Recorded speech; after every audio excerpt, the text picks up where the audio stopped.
let's just talk about fad dieting. What is fad dieting? So fad dieting is anytime you kind of switch up something on the fly, when you change your eating behaviors.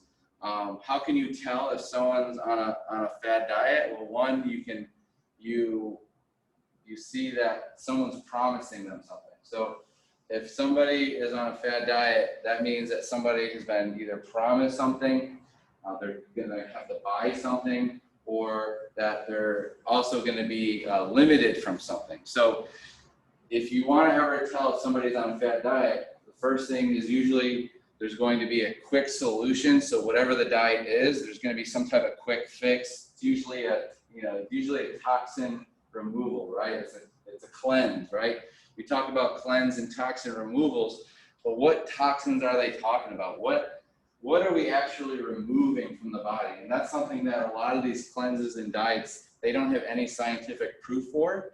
And if you look at the research, it's a lot of these studies aren't really that, qualitatively or quantitatively that reliable. And when you look at some of the fad diets, you'll see that they always want you to obviously buy something. They want you to buy into a program. They want you to buy a pill. They're promising you something. They're telling you that if you do this, this will happen. And this is also going to be the best way to do it. So don't do this or don't do that. So there's always going to be a stipulation in a fad diet where they're going to say, well, we want you to do this, but you can't do that. So anytime you get those kind of, anytime somebody tries to kind of wow you with a pill or something that's like a quick fix, it's definitely going to be a fad diet. So what about for you? Sign someone is on a fad diet. How can you tell if somebody's on a fad diet? How would you be able to maybe see it? Yes, something that's like popular at the time. Like, how do you think, like, what do you, like, how could I, like, visually see if somebody's on a fad diet? Like, what might be a characteristic of somebody on a fad diet? What might they do, or how might they? Yeah, like there's a bunch of restrictions on the food, like what they can eat. Okay, so a restrictive eater? Yeah, I mean, that's what I was gonna say. They could have physical symptoms too of not getting enough nutrients. Right. So they could lose a lot of weight real quickly. That could be a sign that someone's on a fad diet. They continue after the goal is achieved. So they achieve a goal, but then they're like, oh, I want to do 5 more. And you're like, now you're at a healthy weight, based on BMI. That's usually a really good indicator of healthy weight, BMI. Even though it's not an end-all be-all because of muscle tone and lean mass body index, but BMI is pretty accurate to get somebody on a healthy path, okay? So if somebody continues after the goal is achieved, then you can see that they're on a fat diet. Feeling weak or dizzy, so physically, like you said, maybe not acting like themselves, weak or dizzy, maybe they're not eating carbs, so they're not getting energy, they're not getting sugar. Eating alone, so not showing people what you're eating, that can be a sign that somebody's on a fad diet, that they don't want you to see what they're eating. You're distant with your friends or family about food, so you don't talk to your family or friends about food, you kind of just distance yourself from them. Like we talked about, avoiding certain foods is definitely going to be a sign of a fad diet. You're either losing weight or gaining weight quickly, and then you start to use laxatives. So using laxatives as a way to kind of get quote unquote it out is really just going to really just flush out a lot of water and excess, feces and urine, which we know that isn't a way to lose fat per se, but it is a way to get rid of excrement that's in your body. So some people think that or equate that to losing weight, but you're actually not doing that because you're gonna end up eating that back. So how can we help? What are some ways we could help somebody that's on a fad diet? What if one of your friends on a fad diet, or on a no carb only diet, total carb, and they're also like a soccer player? Then I would give them a good education. Okay, so education. So educate the students, clients, patients of the dangers of the fad diets. What about for you? What is something that you could say? I was going to say the same thing pretty much. someone who's in the sports and stuff like that, tell them, show them the importance of carbs and maybe whether or not they're trying to cut it out and could be affecting their game. So that's kind of just educating on the importance of carbs if you're an athlete. Okay, yeah, just, educating them on what carbohydrates are, why we need carbohydrates to move, and if you're an athlete, explaining detailed information on why it's overly important for your muscle stores to be filled with glycogen, which comes from carbs, right? So the glycogen stores don't come from fat or protein, and if you don't have fat or protein, your body begins to break down the fat, and if you don't have a lot of fat, it starts to break down the muscle. So you want to make sure that you have carbohydrates. And then what are some good strategies to maintain a healthy weight, you think?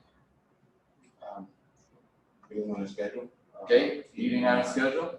Yeah, not skipping meals. Some people think if you don't eat a certain meal or whatnot, you'll actually lose weight. But it's actually if you kind of maintain a steady diet and eat every couple hours, you'll actually start to notice some changes. So I guess just stay on a healthy diet. Right, so skipping diets, or skipping meals is not a solution because we're just going to be extra hungry for the following meal. Now, is it okay if you accidentally miss a meal? Or in my case, I don't intermittent fast, but there is times where I don't remember to eat. And do I think that's a good thing or a bad thing? Well, you can kind of weigh that back and forth. I know when I don't eat, I get more irritable. I feel like a little bit higher stress. I kind of maybe talk a little bit more than I should listen. Maybe because I'm just a little bit more hyperactive because I'm thinking I'm hungry. And I know that I am when I know that I'm full and I've had proper nutrition, I've taken my nutrients. There's a self-calming effect of that, knowing that I've eaten. I don't have to eat. Knowing that I have all my nutrition, my vitamin D, all my nutrients from my multivitamin that I take with my food. So do I recommend multivitamins? I'm not a doctor, so I wouldn't recommend any medications. But I think multivitamin, vitamin D supplement, depending on your levels, you have to get tested. And then obviously making sure you eat your B vitamins, which would be your multi-nutrient, and then some fish oil. And if you don't do fish oil, maybe some flax. So those are some ways that you can achieve or maintain your healthy weight. So, also just eating from all the different food groups. Making sure that you're not just eating carbs only or just fats or just proteins, making sure that you have a balanced diet, that you're not going all in one way and all out in another way. So that was just a quick review of fad diets. And then I just want to go over this quick video from a TED Talk I thought was pretty interesting, just to kind of close out on a spot.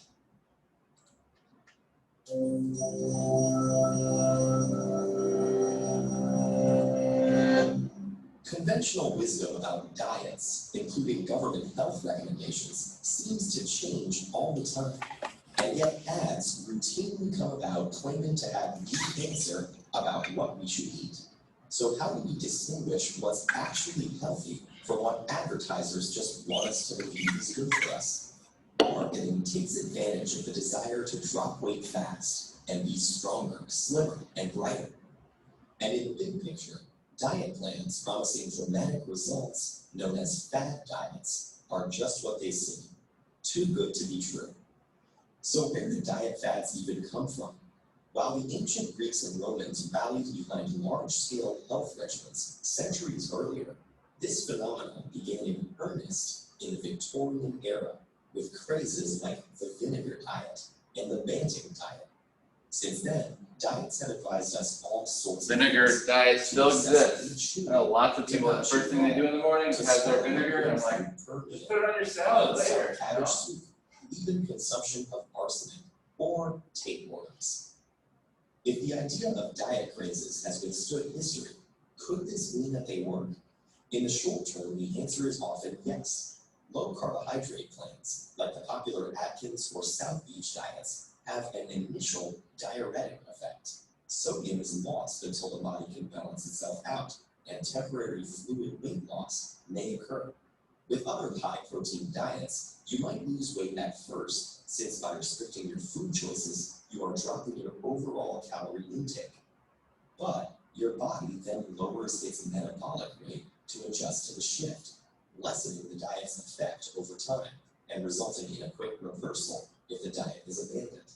So while these diets may be alluring early on, they don't guarantee long-term benefits for your health and weight. A few simple guidelines, though, can help differentiate between a diet that's beneficial in maintaining long-term health and one that only offers temporary weight changes. Here's the first tip-off. If a diet focuses on intensely cutting back calories or on cutting out entire food groups like fat, sugar, or carbohydrates, chances are it's a fad diet. And another red flag is ritual. When the diet in question instructs you to only eat specific foods, prescribed combinations, or to opt for particular food substitutes like drinks, bars, or powders. The truth is, shedding pounds in the long run simply doesn't have a quick fix solution. Not all diet crazes tout weight loss. What about claims of superfoods, cleanses, and other body-boosting solutions? Marketing emphasizes the allure of products associated with ancient and remote cultures to create a sense of mysticism for consumers. While so-called superfoods like blueberries or acai do add a powerful punch of nutrients, their super transformative qualities are largely exaggeration. They are healthy additions to a balanced diet, yet often they're marketed as part of sugary drinks or cereals, in which case the negative properties outweigh the benefits. Cleanses, too, may be great in moderation, since they can assist with jump-start weight loss and can increase the number of fresh fruits and vegetables consumed daily. Scientifically speaking, though, they've not yet been shown to have either a long-term benefit or to detox the body any better than the natural mechanisms already in place. Everywhere we look, we're offering solutions to how we can look better, feel fitter, and generally get ahead. Food is no exception. But advice on what we should eat is best left to the doctors and nutritionists who are aware of our individual circumstances. Diets and food fads aren't inherently wrong. Circumstantially, they might even be right, just not for everyone, all of the time. All right, so I thought that was a pretty cool video, especially when I started talking about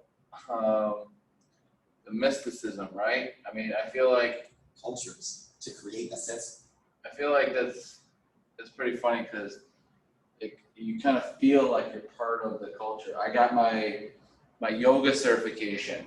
During my yoga certification, we learned about all these cleanse diets you can go on as a yogi to cleanse your system, to get rid of toxins, to flush the body of inflammation and toxins. But there was really no scientific proof that any of it worked. It was just, well, you know, so-and-so did it, and this is what happened to them. And we were told that if we were to drink, I think it's a half gallon of extra virgin olive oil, and I think 2 cups of lemon juice, and then we were told that we could do this and it's safe. We do that, and what happens is you, for I guess 6 hours, it's kind of feel a little woozy, right? And you might want to puke. If you hold it down, the benefits are coming, right? And then these huge balls of mass just appear out of your number 2. And that's supposed to be the cleanse. Like, it's supposed to ball up all these acids and just like get all the toxins out of your body. And we're just like fascinated. We're like, oh my gosh, he must, you know, like, I mean, he's teaching us. He didn't say, I don't know if he said he did this, but we were told that we could do that if we wanted to remove all these toxins that we're talking about. But we never got a definition on toxins. I don't know what toxins are. Everyone kind of likes to talk about toxins. What toxins are you talking about? Because I'd really like to know, what toxins are you talking about? Are you talking about urea, which is a natural chemical that spews out of the body when you sweat? Are you calling that a toxin?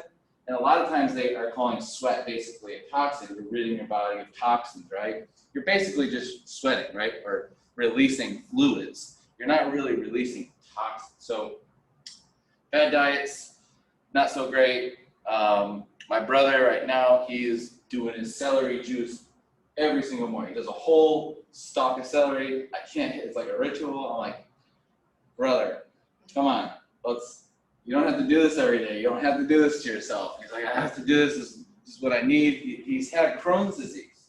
He has celiac disease. He has digestive issues. So it helps him, at least I guess it gives him the confidence that he's doing something that might be combating his Crohn's or his celiac disease. But there really isn't a lot of proof of that. But it kind of, I can't get him off of that clinic, but he does that. So do I think it's necessarily bad? Not really. I mean, you're getting a lot of the nutrition from the celery juice, except what?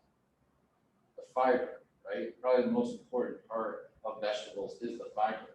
So you're getting basically maybe the nutrients, maybe you're getting magnesium, calcium, phosphorus, and all those good nutrients that come in celery. I'm sure there's some other vitamins and minerals I'm missing, but you know, am I trying to kind of persuade him that he doesn't have to do that? Yes. Does he want to do that? Yes. You know, it's something that you can only do so much as a friend or a person in your family. So I know people that are on certain diets and fad diets. What about y'all? Do y'all know anyone that's on a fad diet? Yeah, I know people on like low carb or no carb diets. Still on it, or is it like years long, or? No,